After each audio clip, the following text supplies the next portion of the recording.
Welcome to the Deep Dive. We're the show that really cuts straight to the knowledge you need. Today we're tackling Bitcoin Well. It's this platform that's, well, making some serious waves, really simplifying how you can buy, sell, even pay bills with Bitcoin. It's available in Canada and the US. So our mission today, let's unpack how it actually works, zero in on its best features, some are genuinely innovative, and really understand the practical side of using Bitcoin for everyday finance. We're basing a lot of this on a great video guide from BTC Sessions.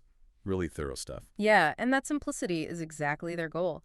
Bitcoin Well kind of sits right at that crossroads between, traditional banking and the crypto world. The big focus is user convenience and maybe even more importantly, self-custody. It's about you holding your own keys. As we get into it, you'll hear us talk about on-chain, that's the main Bitcoin network, and the Lightning Network.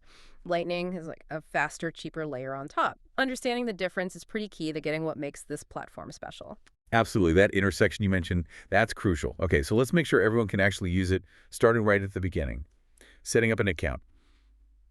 For most people, this part's going to feel pretty familiar. Email, password. Standard stuff? Yeah, and then for all the features, there's the usual ID check. Right. But, and this is important, they do have what they call a light account option. Yeah. If privacy is a big deal for you, you can actually just use an email and password to start buying Bitcoin. No ID needed right away. It's a nice touch for the privacy-focused crowd. Though, to unlock everything we'll talk about, you do need that full verification eventually. That's a really key distinction, that light account. Good point. Yeah. But here's something that really sets Bitcoin well apart, like after you're set up. Bitcoin will never hold your Bitcoin, ever. The second you buy, boom, it's sent straight to the wallet you linked. And just quickly, for anyone new, Satoshi's the smallest bit of Bitcoin, like cents to a dollar. You hear it a lot for smaller amounts. Okay, so why is this direct-to-wallet thing such a big deal? Well, it's fundamental, really. It's not just technical, right? It's about ownership, true self-custody. Your keys, your Bitcoin. What Yeah. just makes that easy? Exactly. It's core Bitcoin philosophy. So linking a wallet, you can do it right at the start during setup. Or you can go into manage account, then wallet management, add wallet, simple. You'll give it a label, my savings or whatever, and paste in your Bitcoin address. Usually starts with BC1 these days. The source video used Sparrow Wallet as an example for on-chain, just showing the basic send and receive. Right, and once you've got a wallet linked, maybe even a couple, you can pick a default one for where your buys go. Super handy. But you can always choose a different linked wallet if you need to. Flexibility's there. And that brings us to something pretty interesting for those on-chain buys. The blockchain speed settings. Bitcoin actually gives you control here. You can pick lowest priority. Now get this, zero transaction fee, none. They batch these up once a day. So yeah, you might wait maybe 17 hours was the example. But it costs nothing in network fees. Zero fees. Then there's normal priority, kind of the middle ground, and urgent priority. Urgent aims for the next block, so maybe 10 minutes.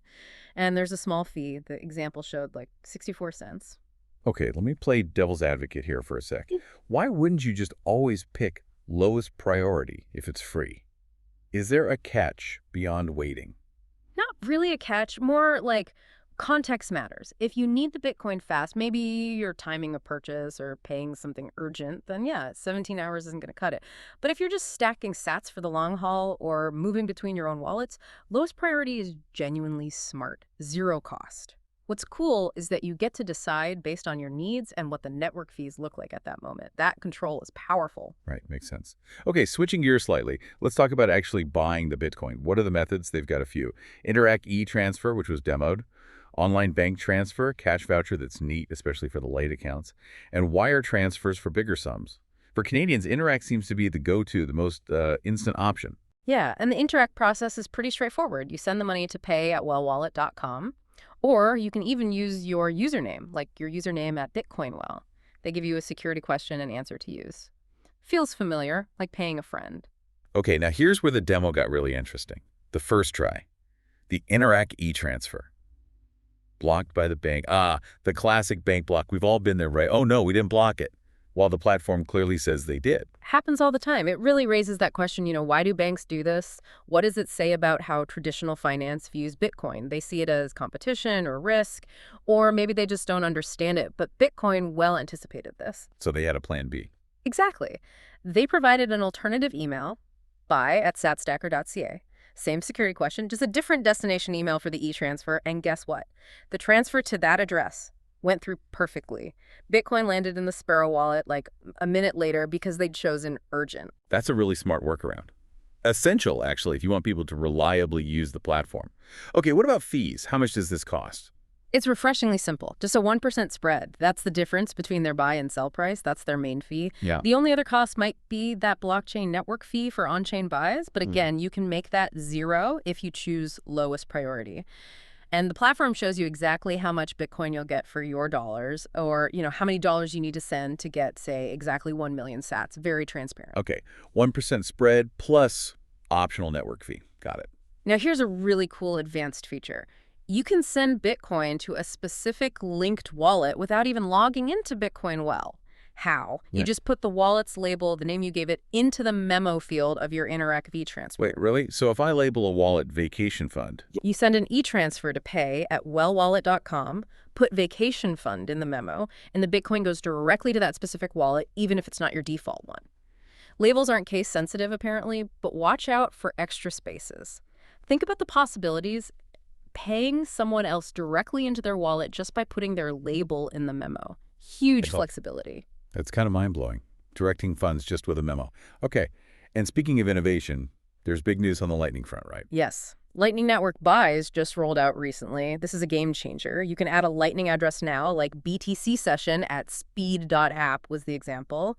Then you send an Interac e-transfer to a different email, lightning@wellwallet.com, and the Bitcoin appears directly in your Lightning wallet. Super fast, super cheap. Limits are pretty wide too, like $10 up to $1 million. Instant Bitcoin straight to Lightning via e-transfer. Yeah. Wow. It's incredibly efficient. And just quickly, for the set it and forget it crowd, they also have recurring buys. You can set up automatic transfers weekly, bi-weekly, monthly from your bank straight to a designated Bitcoin Well wallet. Great for dollar cost averaging, just building your stack automatically. Nice. Okay, buying covered. Let's flip it around. Selling Bitcoin. Turning it back into fiat, into dollars. How does that work? Similar to buying, I assume. Yeah. You can figure out how much Bitcoin sends you X dollars or how many dollars you get for Y Bitcoin. Exactly. For selling on-chain back to the main Bitcoin network, you've got options based on the amount. For smaller amounts, say $5 up to $9,999, you use Interac Transfer again. Bitcoin Well gives you a fixed Bitcoin address. It doesn't change. You send your Bitcoin to that address. As soon as the transaction confirms, boom, it triggers an Interac e-transfer to your linked bank account. If you don't have auto deposit set up with your bank, the security answer will be your Well tag, which is basically your username on the platform. Okay, send Bitcoin to them, get an e-transfer back. Makes sense.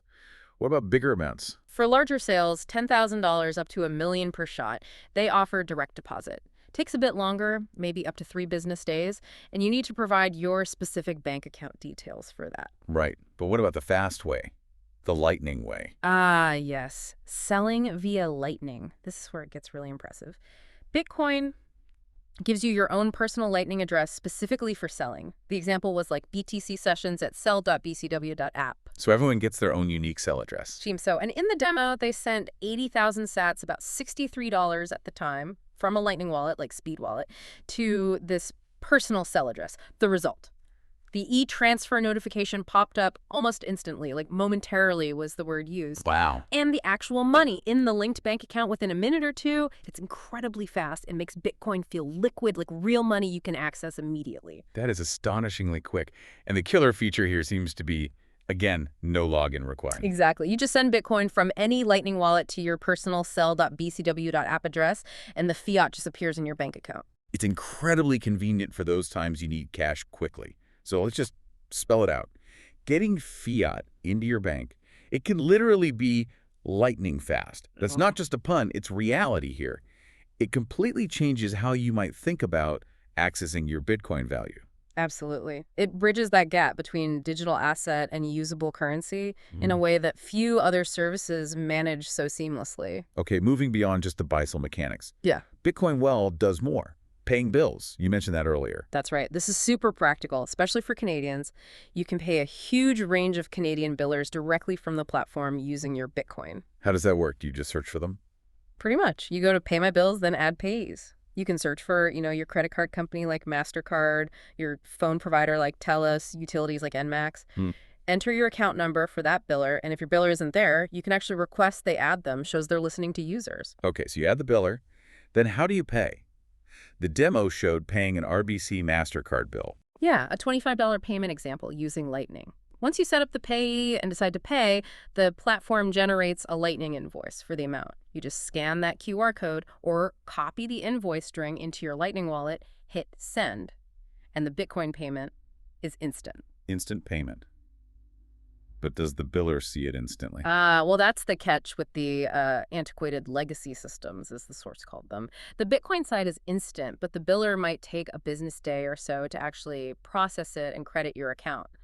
Standard bill payment lag, really, but your part is done in seconds. Right, the payment itself is fast, just waiting on the old system. Got it. What else does the platform offer besides transactions? They have a really strong focus on education, actually. There's a Learn tab.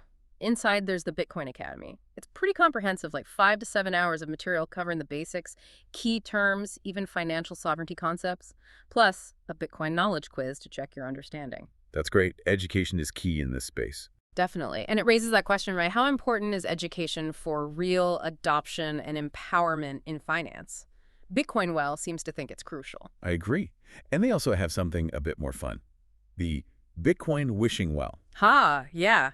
It's a neat gamification feature. You earn points for doing stuff on the platform, signing up, buying, selling, referring friends. Okay, so you get points, then what? Every 500 points gets you a toss into this virtual wishing well, and you can win Bitcoin, anywhere from 500 sats up to a cool 1 million sats. The million sats. Okay, how do you actually get the winnings? When you win, it gives you an LNURL voucher.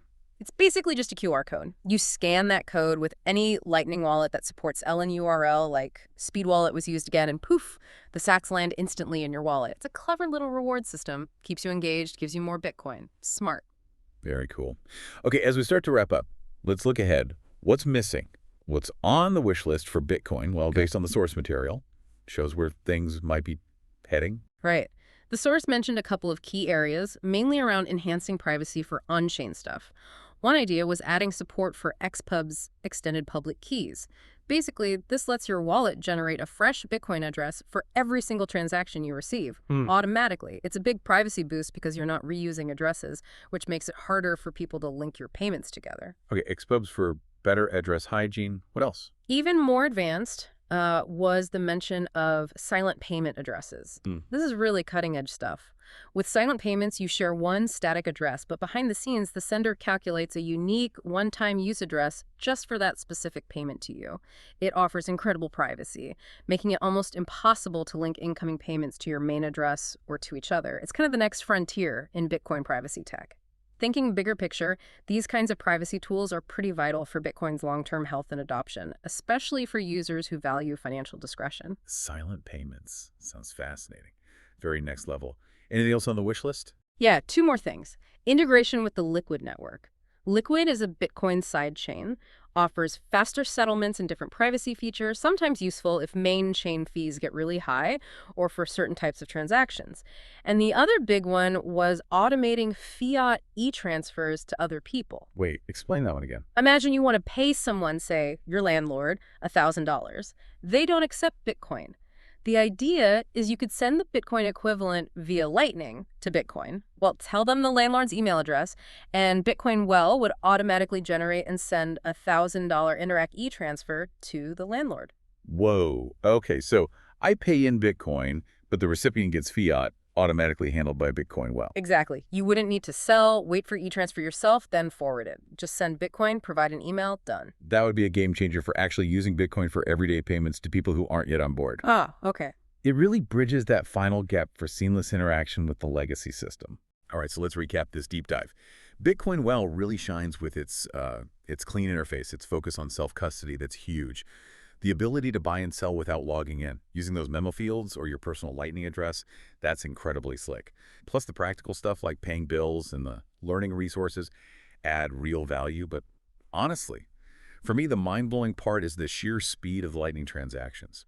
Buying and selling, seeing that fiat hit the bank account almost instantly, that makes Bitcoin feel truly usable day to day. It really does. And platforms like Bitcoin, well, they're doing more than just moving money around, aren't they? By weaving Bitcoin into these everyday financial tasks, by giving people the tools for self sovereignty and the knowledge to use them, they're actually nudging us towards what a Bitcoin standard might look like, empowering individuals. So maybe the final thought for you, the listener, is this. How might these kinds of tools, this blend of convenience and control, make you rethink some of your own personal financial habits? What new possibilities open up when Bitcoin becomes this easy to use?